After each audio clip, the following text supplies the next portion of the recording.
सुमारे 120 वर्षांपूर्वी विदेशी वस्तूंवर बहिष्कार टाका व स्वदेशीचा वापर करा असा नारा देण्यात आला होता। पारतंत्र्यातून स्वातंत्र्याकडे जाण्याचा हाही एक मार्ग म्हणून या बहिष्काराकडे बघितले गेले।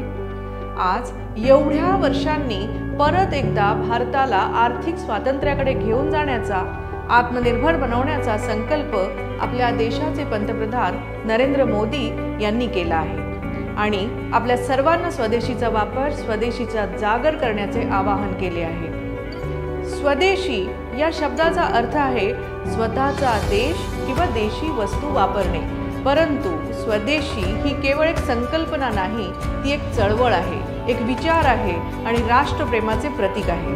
नमस्कार, मी डॉक्टर संजीवनी पांडे।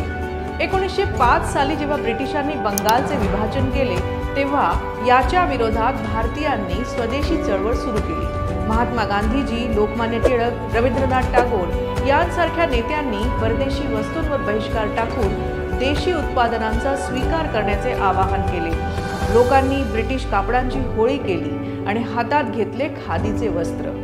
शिक्षण, व्यापार आणि समाजातील प्रत्येक क्षेत्रात स्वावलंबनाचे बीज रोवले गेले। चला तर मग आता आपण पाहूया स्वदेशीचे काही महत्त्वाचे फायदे। पहिला, आर्थिक स्वावलंबन। स्वदेशीने आपल्या देशात उत्पादन वाढवले आणि परदेशी वस्तूंवरील अवलंबित्व कमी केले, त्यामुळे भारतीय उद्योग मजबूत झाले। दुसरा, रोजगार निर्मिती। स्वदेशी वस्तूंना प्राधान्य दिल्यामुळे स्थानिक कारागीर, शेतकरी, लघु उद्योजकांना रोजगार मिळाला, विशेषतः ग्रामीण भागात। तिसरे, सांस्कृतिक जतन। खादी, हस्तकला, पारंपरिक उद्योग यांना चालना मिळाली, त्यामुळे आपली संस्कृती आणि परंपरा जिवंत राहिल्या। नंबर 4 वर येईल पर्यावरण पूरक। बहुतेक स्वदेशी वस्तू हाताने आणि नैसर्गिक पद्धतीने तयार होतात, ज्यामुळे पर्यावरणाचे रक्षण होते। 5वे, देशभक्ती आणि एकतेचा संदेश। स्वदेशीने संपूर्ण देशाला एकत्र आणले। प्रत्येक व्यक्तीला वाटले की त्याच्या छोट्याशा कृतीने देशात बदल घडू शकतो।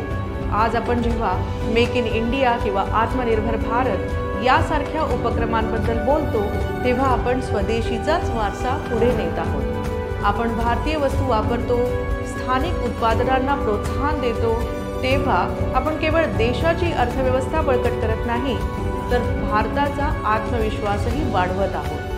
स्वदेशी म्हणजे फक्त परदेशी वस्तूंना नकार देणे नाही, तर आपल्या देशावर आणि आपल्या लोकांवर विश्वास ठेवणे हे आहे।